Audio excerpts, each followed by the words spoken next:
Halo, selamat datang kembali di channel saya.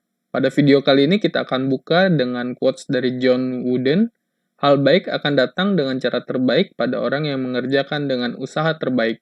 Semoga itu dapat menjadi motivasi bagi kita. Saat ini kita akan membahas saham yang bergerak di industri eh, peternakan ya, juga produk-produk turunannya yaitu Japfa. Kita lihat di sini mulai dari sumber revenue-nya, kalau kita lihat memang paling besar di sini 39% berasal dari peternakan komersial, kemudian penjualan pakan ternak, baru disusul hasil peternakan dan produk konsumen.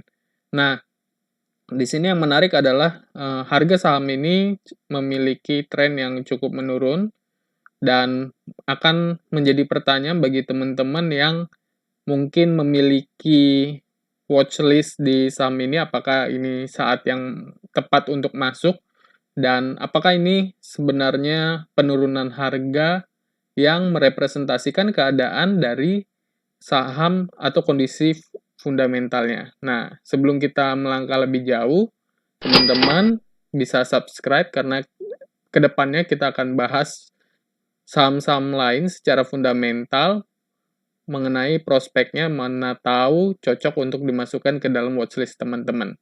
Langsung saja kita mulai dari growth analisisnya. Kalau kita lihat ya di sini asetnya bertumbuh. Aset bertumbuh ini ditopang oleh ekuitas yang bertumbuh juga dan utang yang bertumbuh. Jadi di sini cukup stabil, sewajarnya keadaan perusahaan yang mungkin sedang berkembang. Saya akan memberikan lampu hijau di sini dan berikut ini summary-nya. Lanjut. Kemudian untuk utangnya, kalau kita lihat di sini pertumbuhan utang ini juga ditopang oleh long term debt yang meningkat juga. Dan kalau dilihat di sini long term debt-nya di angka 9.800, total utangnya di 20.000. Sebenarnya masih di bawah 50% ya long term debt-nya, artinya perusahaan ini juga memiliki beban bunga yang biasanya mengikuti long term debt ya, beban bunga itu, sehingga di sini nilainya masih cukup membuat saya nyaman. Jadi berikut ini summary-nya. Sorry. Jadi meskipun bertumbuh namun angkanya masih cukup cenderung lebih rendah ya, karena bunganya juga kemungkinan besar akan mengikuti lebih rendah. Kita akan bahas di belakang. Nah, berikut ini adalah debt to equity ratio. Saya prefer memang lebih kecil dari 1, namun untuk yang sifatnya skalanya cukup besar, di bawah 2 masih saya tolerir. Ini angkanya masih di bawah 2 ya, dengan jumlah utang yang cukup meningkat ya dibanding 2020. Di sisi lain kalau kita lihat long term debt terhadap total aset ternyata hanya di kisaran 30%. Dan nilai ini juga cenderung stabil dari tahun ke tahun sejak 2015 kalau di sini ya.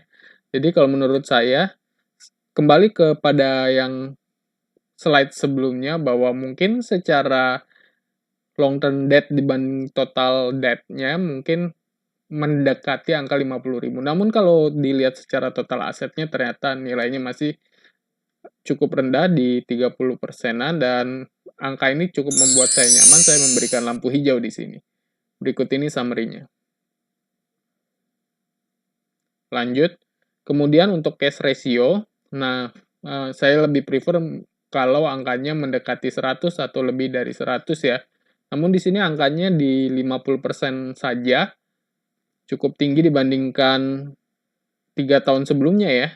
Nah, cuman yang perlu diperhatikan adalah di sini aset turnover-nya nilainya di atas 100 gitu. Jadi memang perputaran dari stok atau perputaran dari asetnya yang mungkin sifatnya lancar cukup cepat gitu ya, sehingga tidak memerlukan cash ratio yang cukup tinggi. Nah, karena seperti itu kita harus lihat dulu dari cash flow-nya. Kalau kita lihat dari cash flow-nya di sini, yang berwarna biru adalah arus kas bersih dari aktivitas operasi. Dalam arti kita ingin nilainya positif, dan di tahun 2020 maupun 2021 nilainya positif. Kalau dibandingkan 2019 dia negatif ya. Jadi ini terlihat pola pembalikan arah di sini, pembalikan arah. Nah, kayak gini ya. 2018, 2019, 2020, 2021.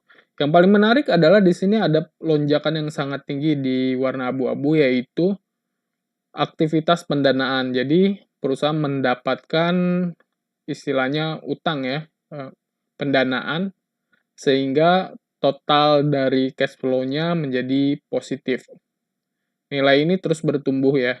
Dan di sini ada reportnya gitu ya di IDX, kalau liability yang meningkat tersebut itu adalah akibat dari penerbitan utang obligasi. Sebenarnya ini cukup menarik ketika suatu perusahaan memiliki keadaan yang profit, kemudian aset yang bertumbuh, dan ingin menambahkan utangnya, diharapkan itu merupakan suatu cara atau suatu metode yang dimiliki perusahaan untuk bisa melakukan ekspansi.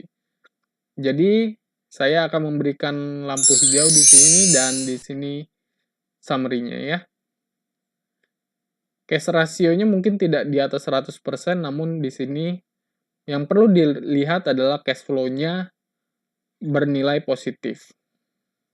Lanjut, kemudian untuk revenue-nya, untuk Maret 2021, nilainya meningkat dari Maret 2020, dan secara annualized atau dari tahun ke tahun, diperkirakan nilainya akan meningkat terus pada saat 2021 Desember nanti ya, dengan performa di bulan Maret yang terjadi di kuartal pertama ini ya. Jadi saya akan memberikan lampu hijau di sini, dan berikut ini summary-nya.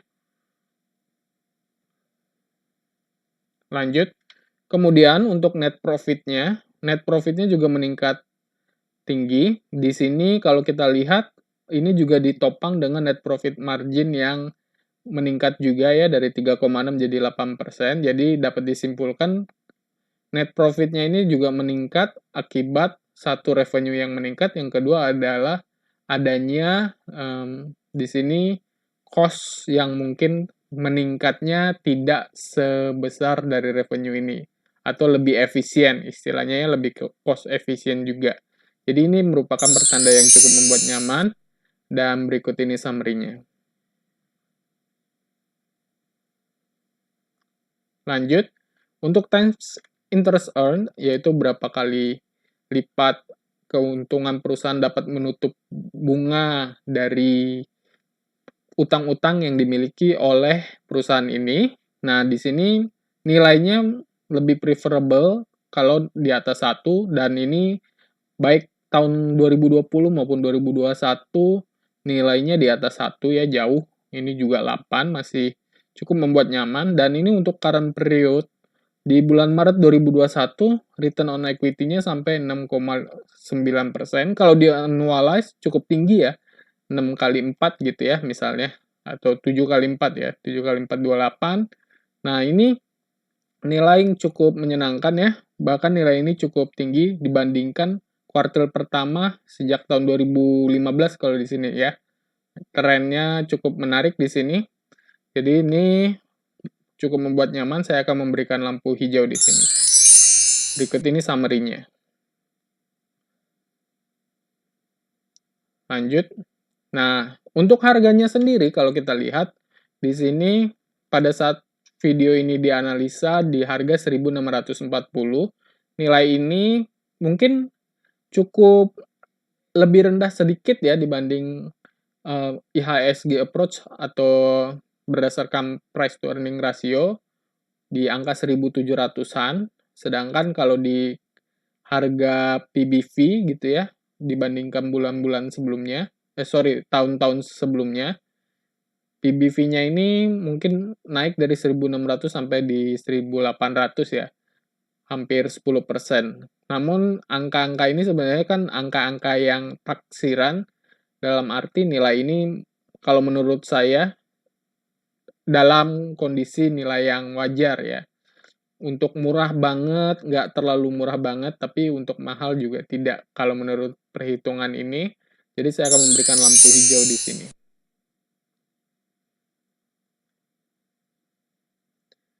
Lanjut. Nah, sebelum kita masuk ke dalam strategi yang bisa diambil untuk saham ini, kita akan melakukan summary dulu. Untuk growth-nya, tadi justification-nya growing asset, jadi kita bisa kasih centang di sini. Untuk liquidity, low DER dan long term debt-nya, saya akan memberikan centang di sini juga. Kemudian untuk activity, high cash reserve. Cash reserve-nya tinggi dalam arti cash flow-nya ya, cash flow-nya juga tinggi. Jadi saya akan memberikan centang di sini. Untuk profitability, increasing profit.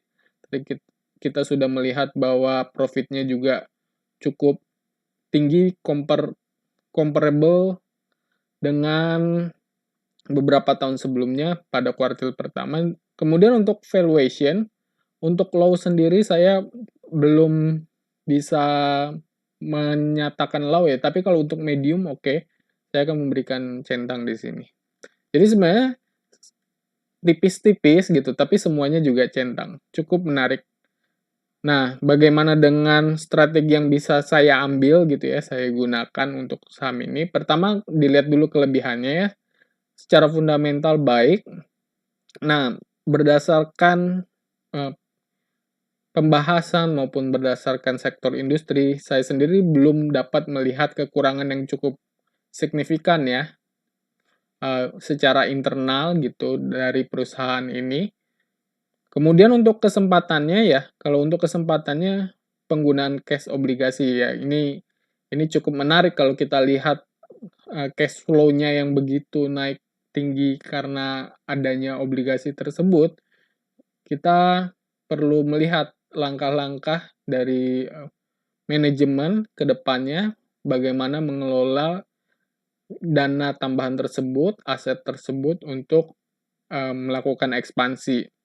Dan tantangannya mungkin secara umum ya, umumnya makroekonomi seperti akibat faktor pandemi dan lain-lain. Karena kalau menurut saya ini merupakan sektor yang cukup defensif ya, sektor yang dikonsumsi oleh masyarakat secara umumnya ya, ayam.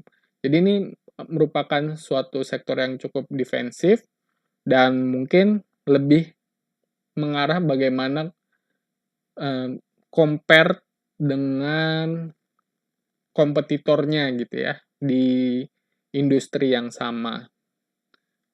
Jadi bagaimana dengan decision saya terhadap saham ini? Sebelumnya dijelaskan juga bahwa ini adalah opini pribadi saya berdasarkan data yang tersedia, dapat berubah berdasarkan perubahan data dan juga bukan ajakan untuk melakukan apapun. Jadi untuk saya skip, saya tidak akan skip juga karena memang di sini secara fundamental baik menurut saya.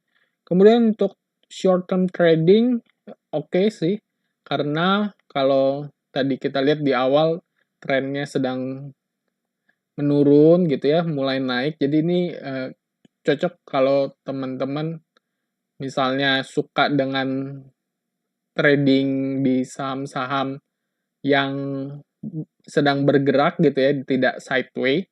Nah, jadi kalau saya sendiri senang melakukan hal tersebut jika saham tersebut sudah memiliki fundamental yang baik.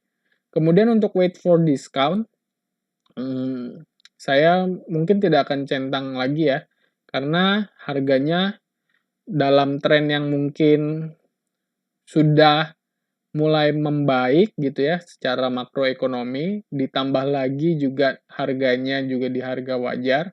Mungkin untuk wait for discount tidak jangan sampai ketinggalan kereta lah kalau misalnya saya juga mau memaksakan diri nunggu harga yang lebih murah.